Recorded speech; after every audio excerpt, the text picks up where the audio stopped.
Et on va terminer avec le câble et le différentiel d'anticipation sur les taux directeurs qui restent largement en sa faveur. Oui, l'économie britannique se porte bien.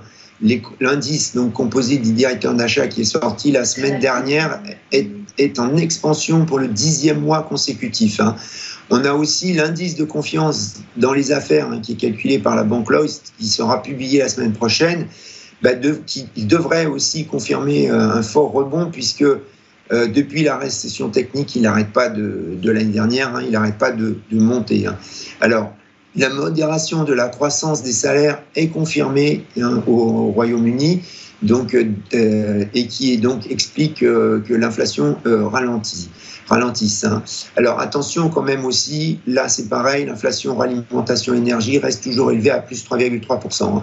Alors c'est pourquoi les traders sur les swaps anticipent seulement 42 points de base de baisse du taux directeur de la Banque d'Angleterre d'ici la fin de l'année. On a donc le différentiel d'anticipation sur les taux directeurs entre la Banque d'Angleterre et la Fed qui reste largement en faveur donc du câble.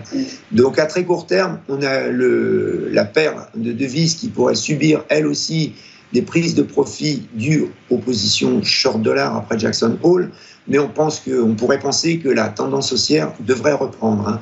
Alors côté support, on a un 31,20-40 qui est l'ancien plus haut de l'année 2023.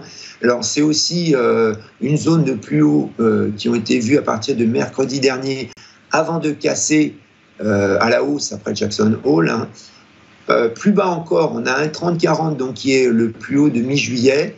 Et côté résistance, on a un 34,80 qui était un plus haut qui avait été vu en septembre 2020.